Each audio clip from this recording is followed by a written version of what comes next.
Aku seneng banget nih hari ini bisa sharing-sharing sama teman-teman tentang jurusan hubungan masyarakat. Karena sebenarnya jurusan humas itu mungkin namanya nggak terlalu populer ya. Nggak terlalu banyak orang yang, mungkin kalian nggak terlalu banyak tahu orang yang kuliahnya itu jurusannya spesifik hubungan masyarakat. Maka dari itu biasanya masih banyak miskonsepsi nih ketika dengar jurusan hubungan masyarakat, masih banyak yang belum tahu itu jurusan apa sih, belajar apa, bakal jadi apa. Dan hari ini aku bakal sharing sama teman-teman kalau misalnya di jurusan humas itu bakal belajar apa aja sih dan bakal prospek karir ke depannya itu seperti apa gitu. Dan juga nanti sesi hari ini bisa nambah insight kalian juga ya untuk memilih jurusan. Oke, nah sebelum mulai aku pengen nanya dulu nih ya biar kita menghangatkan ruangan Zoom ini. Kenapa sih teman-teman tertarik untuk milih jurusan humas? Karena aku asumsikan kalau kalian udah join Zoom ini, berarti kalian udah ada minat nih ya untuk masuk jurusan humas. Ada nggak nih yang mau sharing? Boleh lewat kolom chat nih. Silakan. Apa nih yang bikin kalian tertarik sama jurusan humas? Atau aku ajak ngobrol deh. Siapa ya?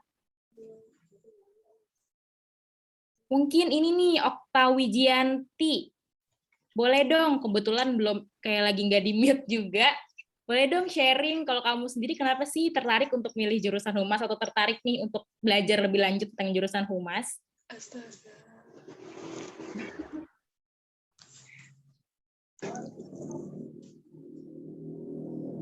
Aku pernah jadi, ada yang bilang aku pernah jadi ketua humas di Pramuka. Oh iya, menarik banget ya. Emang karena banyak banget nih humas kalian sering dengar juga di kepanitiaan. Halo, Okta, by the way mau ngomong kah?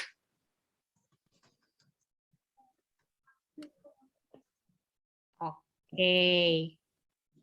Oh, iseng ikut Zoom aja buat nambah insight. Oke deh, nggak apa-apa Okta. Baiklah, kalau gitu semoga nanti setelah ini kamu bisa tahu lebih lanjut ya jurusan humas itu kayak gimana. Mungkin teman-teman, aku next dulu nih. Coba deh kita pikirin dulu. Ketika lagi dengerin kata humas, apa sih yang masuk ke pikiran teman-teman? Ini nggak perlu dijawab, nggak apa-apa. Mungkin dipikirin aja sekarang. Kalau hasil aku ngobrol-ngobrol, kemarin juga sempat ngobrol sama menti-menti di konsul cutting, kalau aku tanyain ini, rata-rata jawabannya tuh mulai dari, oh iya aku pengen masuk jurusan humas karena aku tahu humas itu di kepanitiaan. Jadi yang kebayang itu adalah kepanitiaan gitu. Kayak tadi mungkin Mars pernah di organisasi, pernah jurusan humas. Terus yang kebayang biasanya kalau di kepanitiaan atau organisasi itu tugasnya ngirim broadcast, ngirim informasi, ngirim undangan, terus juga ngurus-ngurus perizinan. Nah, mungkin kalau misalnya udah selama ini terpaparnya tuh kayak gitu, jadinya mikir humas itu bakal kayak gitu ke depannya. Atau ada juga yang mikirnya humas itu bakal mirip-mirip ya sama sosiologi kayaknya, karena kita ngomong tentang masyarakat. Atau ada juga yang mikir, ini kayaknya bakal mirip sama psikologi ya, Kak. Kita bakal belajar manusia itu tuh kayak gimana dan gimana caranya berhubungan sama manusia. Gitu. Jadi kayak macem-macem banget nih ketika ngomongin humas. Nah, sebenarnya sih nggak 100% salah yang ada di benak teman-teman, tapi sebenarnya humas itu lebih gitu sebenarnya dari sekedar mungkin yang teman-teman ketahui di kepanitiaan atau misalnya di organisasi. Nah, what humas actually do? Sebenarnya seorang humas itu, basically ini jurusan yang akan aku eksplor nanti, seorang humas itu kerjaannya adalah gimana dia adalah seseorang yang menjadi jembatan antara suatu organisasi dengan publiknya atau dengan masyarakat umum. Dan publiknya tadi banyak banget ya gitu, bisa jadi konsumennya, let's say kalau misalnya organisasinya kamu menjadi seorang humas untuk sebuah brand gitu ya, let's say brand Indomie, kamu jadi humasnya nih, maka kamu harus menjembatani komunikasi antara brand Indomie tadi sama konsumennya Indomie, pokoknya orang-orang yang akan mempengaruhi keberhasilan brand Indomie ini. Siapa aja yang mempengaruhi tadi, kayak misalnya konsumen. Karena kalau nggak ada konsumen, ya nggak ada juga tuh perusahaan yang nggak akan ada profitnya dan bisa bangkrut gitu. Terus misalnya selain konsumen, bisa juga pemerintah. Karena kalau misalnya pemerintah sampai nutup perusahaan kamu atau nggak ngasih izin ke perusahaan kamu, ya kamu nggak bisa jalan dong perusahaannya. Makanya harus dijaga juga nih hubungan yang baik dengan si pemerintah. Banyak lagi, ada investor, ada komunitas, ada media juga. By the way, sorry ya, ini aku izin nge-mute Apa? yang belum mute. Nah, terus salah satunya lagi nih yang juga esensial, misalnya media gitu. Karena gini, kalian sering nggak sih ngelihat kenapa sih media itu penting? Karena sering banget media itu suka bikin pemberitaan-pemberitaan tentang sebuah perusahaan atau tentang seseorang, tentang artis gitu misalnya, dengan nada-nada yang negatif atau misalnya misleading gitu pemberitaannya, sehingga akhirnya mempengaruhi reputasi perusahaan kamu gitu. Nah, itu kan jadinya bahaya banget kan, makanya humas itu harus menjaga hubungan yang baik sama si media tadi, jangan sampai nih media bikin berita yang macem-macem gitu. Nah, itu sih kurang lebih gambaran umum tentang humas. Tapi di sini aku ada masukin beberapa foto yang mungkin kalian bingung ini maksudnya apa ya gitu. Kita lihat kalau di foto sebelah kiri ini ada Mbak Nadia Hutagalung. Sebenarnya maksudnya bukan berarti Mbak Nadia Hutagalung di sini humas ya, tapi ini sebenarnya adalah foto sebuah kegiatan yang namanya itu press conference. Teman-teman mungkin juga familiar ya kalau misalnya ngomongin press conference, mungkin kalian juga suka lihat sekarang tiap sore itu Satgas Covid bareng BNPB atau BPNB aku lupa. Itu selalu bikin press con tentang Covid, update harian Covid itu kayak gimana. Nah, itu yang bikin press conference, yang nentuin kayak talking points-nya apa, yang ngomong siapa aja di situ, informasi yang harus disampaikan siapa aja, media-media yang datang untuk ngeliput kita siapa aja, itu adalah humas, ada seorang humas di balik si kegiatan itu. Bahkan yang nentuin jubirnya siapa, yang nentuin mungkin jubirnya nih tangannya harus kayak gini nih ngomongnya, nadanya harus kayak gini, itu adalah seorang humas di balik itu. Nah, sehingga nantinya dia udah undang media, kalian juga, jadi kita sebagai masyarakat umum bisa ngelihat nih, oh ini loh informasi yang disampaikan oleh sebuah perusahaan gitu. Terus yang di tengah ini ceritanya KOL gitu ya. Maksudnya apa sih? Ini bukan berarti Mbak KOL-nya juga yang humas, tapi ini salah satu kegiatan humas adalah kita mencari influencer-influencer yang bisa mempromosikan informasi yang ingin kita promote ke masyarakat, yang ingin kita advokasikan gitu. Misalnya kalau di kasus ini nih ceritanya lagi ngepromosiin produknya Crystalure by Wardah gitu. Nah, itu humas juga nyari itu kira-kira influencer siapa yang cocok ya untuk campaign gue gitu. Ini jadi salah satu kerjaan humas. Terus di yang sebelah kanan, nah ini menarik banget. Ini ceritanya adalah sebuah postingan Instagram dari Eiger. Kalau teman-teman ingat dulu kayak Eiger itu sempat ada di sebuah masa di mana dia dibenci banget sama orang-orang, sama masyarakat, karena Eiger itu menegur orang-orang di YouTube yang bikin video dengan produk Eiger, tapi videonya kualitasnya jelek. Ditegur sama Eiger, disuruh hapus. Ketika masyarakat tahu, masyarakat sebel banget. Eiger kok kayak gitu sih gitu. Nah, akhirnya jadi omongan nih, jadi bahan bual-bualan oleh masyarakat. Nah, itu namanya krisis komunikasi, dan disitulah ketika seorang humas punya tugas untuk memperbaiki reputasi tadi, untuk melakukan strategi-strategi komunikasi yang bikin masyarakat bisa percaya lagi nih sama brandnya Eiger, suka lagi nih dan mau lagi untuk beli produk-produknya Eiger. Nah, ini salah satu yang dilakukan oleh Eiger adalah dia bikin postingan di mana dia minta maaf, dan ya dia kayak berusaha berempati sama masyarakat juga dan bikin orang berempati juga sama mereka. Nah, itu sih kurang lebih gambaran humas itu ngapain. Sebenarnya banyak yang belum bisa aku sampaikan hari ini, tapi secara umumnya beberapa kerjaan-kerjaan besarnya adalah hal seperti ini. Nanti aku akan cerita lebih lanjut nih, aku akan cerita lebih lanjut lagi tentang kerjaan humas itu seperti apa. Nah, teman-teman, ketika kalian udah dengar tadi humas itu ngapain, mungkin ada di antara kalian udah tertarik nih, oh gitu ya kerjaan humas, kayaknya seru juga nih, aku mau deh masuk di jurusan humas. Nah, aku bisa kuliah apa ya kalau pengen jadi humas? Oke, tentunya kalian bisa kuliah jurusan hubungan masyarakat. Yang mana kalian bisa masuk jurusan ini baik itu di PTN maupun PTS. Sebenarnya jurusan hubungan masyarakat itu adalah turunan dari ilmu komunikasi. Jadi kalau misalnya mungkin kalian jarang dengar jurusan humas, tapi biasanya kalau di jurusan ilmu komunikasi itu di semester-semester tertentu kalian akan disuruh untuk memilih mata kuliah peminatan, bukan mata kuliah, kalian harus memilih sebuah peminatan, yang mana salah satunya adalah hubungan masyarakat.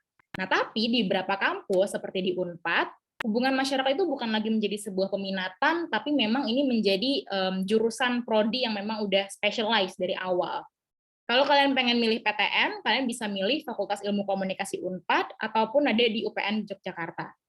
Sementara untuk di swasta, kalau bisa di PTN itu dikit, swasta sebenarnya cukup ada banyak beberapa universitas. Yang cukup populer itu ada LSPR, London School of Public Relations, Universitas Prof. Dr. Mustopo, dan juga BINUS University. Sebenarnya masih banyak lagi, mungkin nanti kalian bisa search aja gitu, kira-kira PTS mana nih yang nawarin jurusan humas. Nah, karena aku kebetulan dari jurusan Humas Vkom Unpad, jadi aku akan sharing-sharing sama kalian lebih ke tentang jurusan Humas yang ada di Unpad itu seperti apa, baik dari aspek akademiknya maupun aspek non-akademiknya. Yang pertama kita bahas dulu mungkin dari aspek akademik ya, karena ini yang biasanya bikin anak-anak siswa kelas SMA kelas 3 itu penasaran, pengen tahu kalau misalnya aku milih suatu jurusan itu bakal belajar apa aja. Sebenarnya kalau kalian masuk jurusan Humas, aku bisa bilang mayoritas mata kuliahnya itu lebih berat ke praktik dibanding teori. Jadi kalian bakal lebih banyak dapat mata kuliah yang emang menuntut kalian untuk langsung aja nih ngerjain, mendapatkan skill dari langsung mengerjakan tugas-tugasnya dibanding kayak baca buku ataupun bikin esai atau bikin makalah gitu. Aku di sini bilang bahwa 60% praktik, 40% teori. Kalau perkiraan aku seperti itu. Kalau untuk mata kuliah praktikalnya, berapa diantaranya ada public speaking. Karena public speaking itu salah satu tools kuncinya Humas juga ya, karena kita berkomunikasi dengan masyarakat, dengan publik, jadi tentunya harus bisa public speaking juga nih. Tapi nggak usah khawatir kalau kalian emang belum bisa public speaking, itu nggak apa-apa, karena kalian juga bakal diajarin selama kalian kuliah di sini. Terus yang kedua adalah manajemen produksi media. Di sini kita bakal belajar gimana caranya ngelola sebuah social media, nggak cuma social media, tapi juga kayak TV, radio, dan kita gimana caranya kita memanfaatkan media-media yang ada ini untuk menyampaikan informasi sebagai seorang humas gitu. Terus yang ketiga ada digital PR, karena yang namanya humas juga terus berkembang seiring berkembangnya zaman, jadi kita nggak cuma pakai media-media konvensional kayak TV atau radio atau koran, tapi juga udah mulai nih masuk ke pakai media-media digital seperti apa tadi, social media, mungkin pakai email marketing, terus juga pakai SEO, itu juga jadi salah satu media yang digunakan oleh humas. Jadi kita juga belajar gimana cara mengoptimalisasi dan juga mengevaluasi tools-tools tersebut. Lalu yang keempat, belajar juga advertising. Lalu kita belajar juga fotografi humas, lalu penulisan humas, kita belajar publisitas juga. Publisitas ini kita bakal bikin strategi-strategi komunikasi, kita bikin proposalnya gitu ya. Lalu CSR. CSR ini adalah Corporate Social Responsibility atau tanggung jawab sosial perusahaan. Seperti aku bilang tadi, kalau humas itu kan menjembatani komunikasi antara perusahaan atau organisasi atau institusi atau bahkan seseorang gitu ya dengan publik-publiknya. Salah satu publiknya perusahaan biasanya adalah komunitas gitu, komunitas-komunitas di sekitarnya, ibaratnya mungkin kayak tetangga-tetangga kamu lah gitu. Nah, jadi kita harus belajar juga cara komunikasinya melalui kegiatan-kegiatan sosial gitu. Lalu yang ke-9 itu adalah manajemen krisis. Seperti yang teman-teman tahu, kalian mungkin udah ngelihat banyak krisis komunikasi yang terjadi, dan yang melakukan manajemen, yang menghandle si krisis-krisis tadi, biar masyarakat itu nggak terlalu panik, biar masyarakat nggak terlalu heboh, dan masyarakat itu nggak terlalu takut ataupun kehilangan kepercayaan dengan sebuah perusahaan, itu harus di-manage dengan baik melalui strategi komunikasi yang disusun oleh humas. Lalu ada PR event. Di PR event ini kalian akan belajar cara mengelola sebuah acara, sebuah kegiatan humas. Karena pada praktiknya kalau misalnya kerja jadi humas akan banyak banget bikin-bikin event, mulai dari press conference lah, konser, kegiatan amal, banyak banget deh pokoknya. Jadi kita harus bisa nih untuk bikin event yang bagus. Sementara untuk teori dan riset, itu ada juga mata kuliah terkait itu seperti teori komunikasi, statistika, metode penelitian kualitatif, metode penelitian kualitatif, dan kapasitas selekta. Rata-rata kalau mata kuliah teori ini biasanya bakal mendukung kalian untuk ngerjain skripsi nantinya. Gitu. Nah, di sini aku pengen, ini ada foto-foto sedikit dari kegiatan akademik aku, lebih ke tugas-tugasnya ya, mungkin yang praktikal yang biasanya aku sharing di sini, kayak di sebelah sini nih ada Instagram dari Kopi Alas Bumi. Ini adalah tugas mata kuliah manajemen produksi media aku. Jadi kita waktu itu belajar untuk mengelola sebuah media sosial. Jadi satu kelompok disuruh sama dosen aku untuk mencari UMKM di Jatinangor yang bisa kita bantu dari segi sosial medianya. Jadi kita mengkonsepkan sosial medianya itu kayak gimana, kita bikin schedule untuk konten, kita bikin kontennya, kita bikin captionnya, kita bikin desainnya, sampai kita juga jadi adminnya gitu. Jadi seru banget nih kalian belajar untuk jadi kerja beneran jatuhnya gitu ya. Kita belajar untuk punya klien gitu. Sementara untuk yang di tengah ini, pelajaran career fair.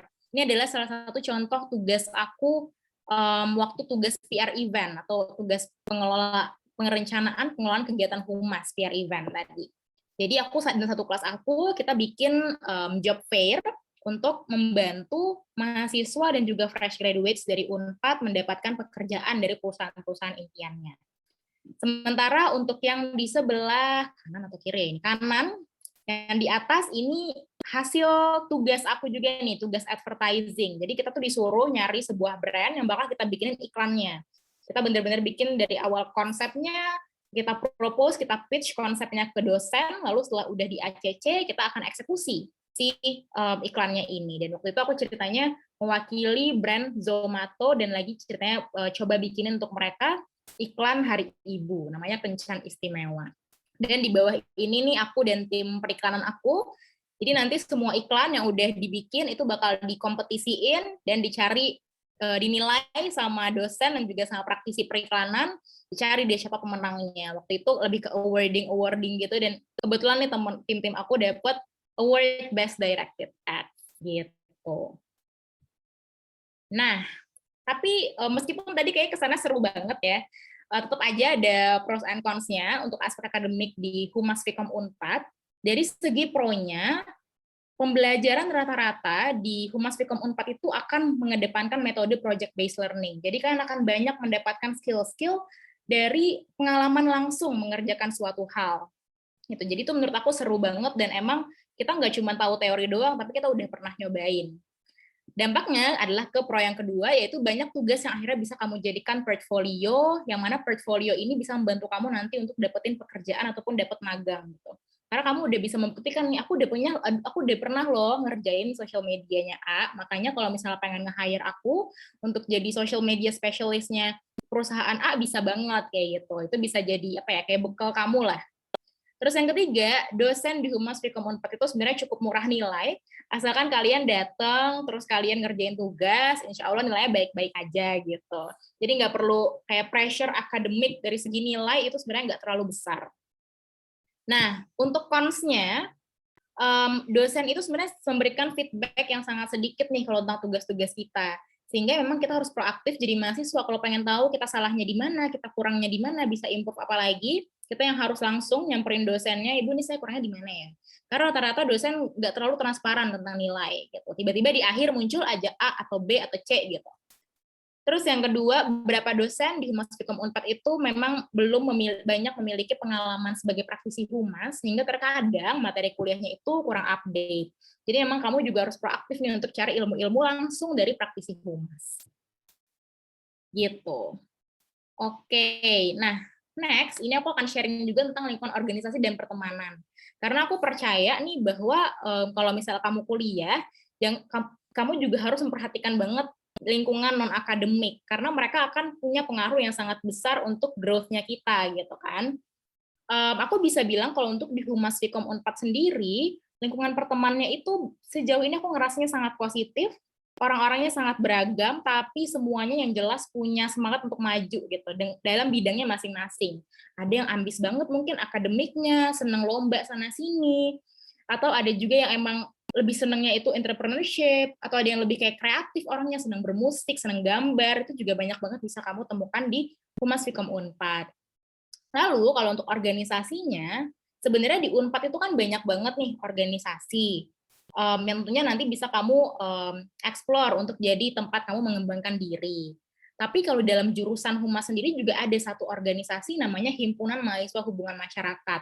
Ini ceritanya warnanya marun-marun nih sebagai apa ya, identitas organisasinya.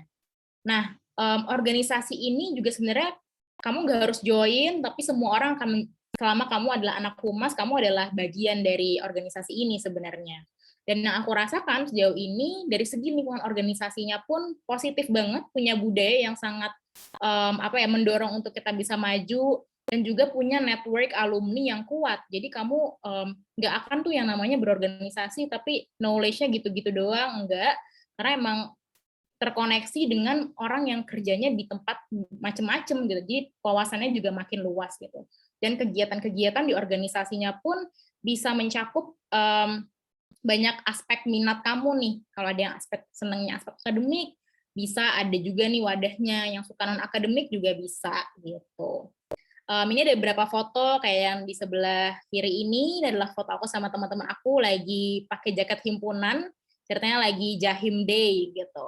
Sementara untuk yang di tengah atas ini kita ada ini pertemanan nih ya. Ini waktu ini lagi mata kuliah festival budaya dan kebetulan kelas aku tuh dapat untuk merepresentasikan budaya Maroko. Jadi kita kayak pakai baju Maroko, kita belajar masak Maroko, kita belajar tarian Maroko untuk ditampilkan. Dan ini nih foto habis acaranya gitu. Terus di bawah ini ceritanya pas lagi orientasi, kegiatan orientasi jurusan. Sementara kalau yang di kanan ini sebenarnya lebih ke kegiatan organisasi level Unpad ya. Ini ceritanya kayak aku join sebuah consulting club di Unpad namanya Share Unpad gitu. Jadi nggak usah takut kalau misalnya masuk jurusan Humas Unpad, banyak banget orang-orang menarik yang bisa kalian temuin dan juga bisa kalian jadiin teman untuk bertumbuh bersama. Karena mungkin kalian juga sering dengar nih ya, kalau kuliah itu kan katanya udah sendiri-sendiri ya, jadi kita harus, misalnya udah nggak ada nih teman-teman yang deket-deket banget gitu. Tapi kalau di Humas kayaknya nggak kayak gitu sih, karena kita itu satu semester cuman ada satu kelas, maksudnya satu kelas tuh bareng gitu, jadi nggak pindah-pindah kelas gitu. Jadi kamu tetap bisa nih ngebangun pertemanan yang lebih mendalam sama teman kamu, terus satu kelas itu bisa jadi solid banget, kayak kelas SMA itu juga masih bisa kalau di Humas gitu. Oke, nah selanjutnya kita akan bahas tentang prospek kerja. Kurasa juga ini biasanya jadi salah satu pertimbangan utama kalian ya ketika lagi milih jurusan, terutama ketika ingin meyakinkan orang tua, aku pengen milih jurusan ini, lah emang kamu bakal jadi apa kalau masuk jurusan Humas gitu. Sebenarnya untuk prospek kerjanya itu luas banget, karena kan namanya kita juga belajar komunikasi. Yang pertama, yang udah paling langsung gitu ya, sesuai banget sama jurusan, itu adalah bekerja sebagai humas atau sebagai public relations. Nggak semua perusahaan nama humas itu public relations, ada yang namanya corporate communication, ada juga yang namanya corporate secretary. Jadi ada macam-macam nih sebutan untuk role humas di sebuah perusahaan. Tapi yang jelas kan nggak perlu khawatir karena dimanapun itu, mau di perusahaan, mau bahkan di organisasi ya, bahkan organisasi skala kecil gitu, skala organisasi kemahasiswaan aja itu punya humas, apalagi organisasi besar. Bahkan di pemerintahan pun kalian bisa menjadi public relations gitu. Terus yang kedua, kalian bisa jadi marketing communication. Ini sebenarnya mirip banget sama public relations, tapi ini lebih ngomongnya itu lebih ke berkomunikasi dengan consumer gitu. Kalau misalnya corporate communication itu kan publiknya lebih luas lagi, ngomong sama media juga, ngomong sama pemerintahan juga dan lain-lain. Terus social media specialist. Nah tadi kalian juga bisa nih kalau misalnya kalian seneng memperhatikan tren-tren media sosial, senang bikin konten, kalian juga bisa masuk jurusan humas, terus nanti setelah lulus kerjanya menjadi orang di social media. Bisa juga jadi copywriter, ini basically jadi penulis gitu, tapi jadinya penulis konten lah ya, jatuhnya jadi copywriter. Terus kalian juga bisa di perusahaan itu biasanya ada namanya divisi internal communication, atau culture and communication.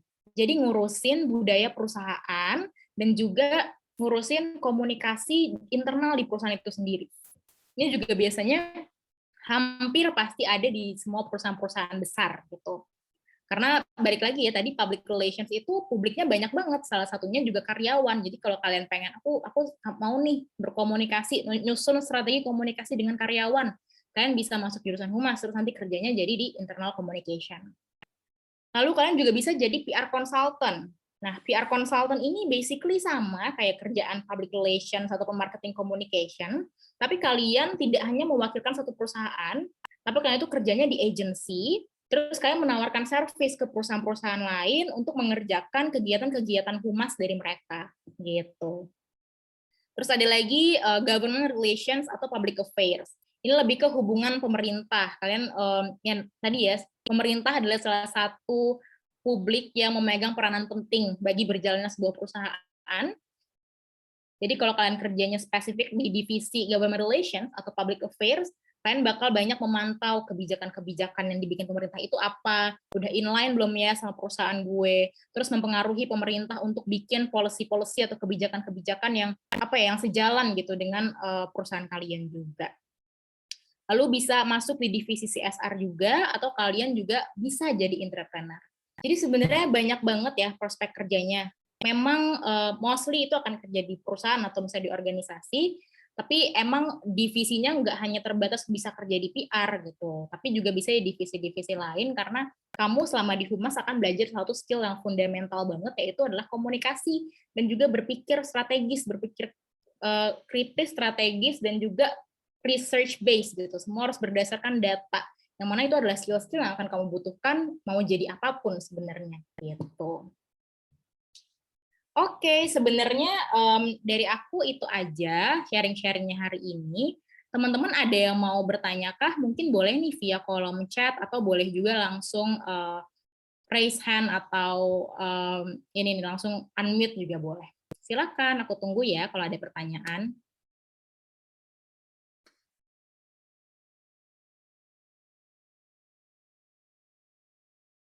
Oke, adakah nih yang mau nanya?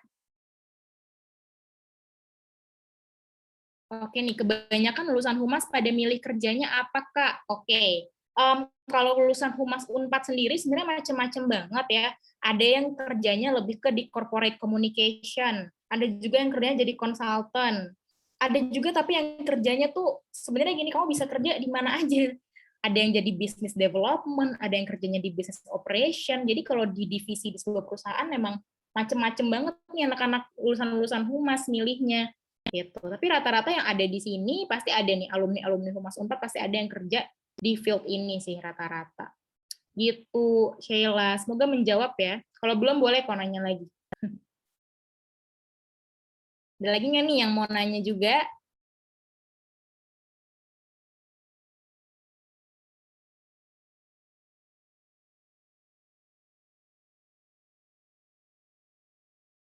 Oke, sip. Aku tunggu nih sampai 8:05 pertanyaan-pertanyaannya. Kalau ada, boleh silakan.